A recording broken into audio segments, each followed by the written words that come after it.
far-off past of the mid-90s, the world was captivated by the promise of the internet, or as we called it in those days, the information superhighway. The prospect staggered the mind and raced the heart. A world at last united by instant digital communication, transcending all borders and spatial concepts. Every piece of knowledge accumulated from the beginning of human history up to that very moment in the immediate present, available to everyone at the push of a button. With no boundaries of time or space to impede us, the human mind would expand to untold dimensions, and human culture could enter a new age of technology-driven intellectual enlightenment. That didn't happen. Instead, while the promise remains, the internet has become a vast ocean of mimetic self-reference, funny cat videos, pop culture revivification, and droning videos wherein bitter 30-something men reframe their own nostalgic detritus in quasi-scholarly verbiage in a desperate attempt to recast their youth as something other than misspent. But way back in 1995, one TV show already knew the coming truth about the internet. One man, one noble, blue-skinned prophet tried to warn us. Why did we ignore him? Why didn't we take heed? Why didn't we listen to FREAKAZOID? You're a creep! Go away! We're having a good time until you showed up, jeepers! Go have some coffee with cream or something! Because I'll tell you something! This is a happy place! All joking aside, FREAKAZOID really does feel like a series and a sense of humor unstuck in time, built around a rhythm and a sensibility that wouldn't make sense until years after it left the air. Surely, lots of shows and movies, particularly those aimed at kids, were using cyberspace as a topical gimmick back then, but perhaps by accident, FREAKAZOID feels like the only one that actually nailed what web culture was going to be. Which is ironic, since its actual connection to anything web-related was tangential at best.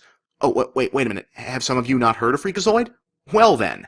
The show began life as a dual brainchild of Steven Spielberg and rising animation superstar Bruce Timm. Inasmuch as Steven Spielberg was big into producing animated shows at the time and wanted a comedy superhero series to complement the stable, and Bruce Timm got the job, roughly sketching out a basic series idea allegedly inspired by underground comic Madman. Unfortunately, Timm had difficulty reconciling his approach to the idea, which was more of a serious superhero setup with a comedy-powered protagonist, with the more manic, random, cartoonish tone Spielberg was looking for. And ultimately, he turned development over to Tom Ruegger, who'd had similar mega success with Spielberg's Tiny Toon Adventures and Animaniacs, and when that particular brand of comedy was combined with Timm's early design concepts, a digital age story gimmick, and a general lack of executive interference, you got Super Teen Extraordinaire, FREAKAZOID, FREAKAZOID, runs around in underwear, FREAKAZOID, FREAKAZOID, guess who's Washington DC, FREAKAZOID, FREAKAZOID, and that's something better's on TV, FREAKAZOID, FREAKAZOID, his brain's overloading, it has a chocolate protein, textbook case for Sigmund Freud, FREAKAZOID, FREAKAZOID.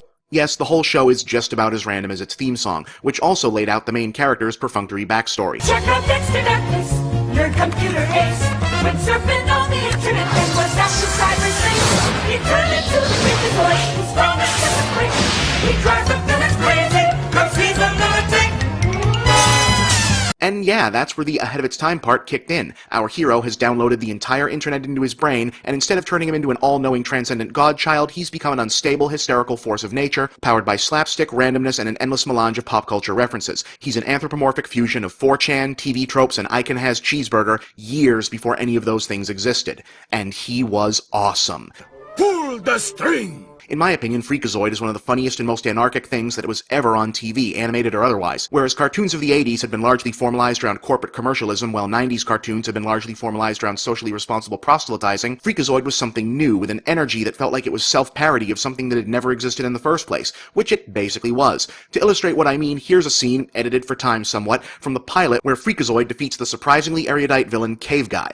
I subscribe to the New Yorker. By annoying him into submission. Low bridge, everybody down. Low bridge, Cave Guy's underwear is brown, brown, brown. It looks like he's got the cooties, ooty. Goodbye. Stop the singing now. End the singing song. Stop, go. Enough with the song. Stop. Bring it down. Calm down. Stop. Shh. Everybody's go with me. Shh. On this side of the room. Everybody down. I love you. Oh my. Not just because you're a cave guy. But because you're part of the whole cosmic mankind whale tree thing. The show's first season was pretty much solid gold, a rapid-fire mix of superhero parody, sketch comedy, and outright weirdness. Along with battling the likes of Cave Guy, Cobra Queen, The Lobe, and others, FREAKAZOID would also intro short subjects featuring the Huntsman, Lord Bravery, and the one-off Toby Danger, a note-perfect Johnny Quest spoof predating the Venture Brothers by almost a decade. The second season is more of a mixed bag, though overall still pretty awesome. The show was having trouble connecting with its desired audience of younger kids, and since the actual internet was still pretty nascent, there wasn't much way for the show's growing cadre of older fans to mobilize like they do today for Adventure Time or MLP. You spend far too much time with your computer. It's not healthy. It's my life. That's so very, very sad. The network's response was to order the format reworked from shorts and skits to more episode-length storylines, and the results weren't always as consistently hilarious as they had been. Still plenty to recommend. Unfortunately, none of this helped the show catch on, and it was cancelled shortly after. Still, even though reruns were never meaningfully syndicated beyond Cartoon Network, it has developed a growing cult following. The entire series has been released on DVD, and I definitely recommend you check it out. Now, I know we're running a little long here, but if you'll indulge me, I just don't think it'd be right for me to end a show on FREAKAZOID without a quick look at my favorite character from the series, Candle.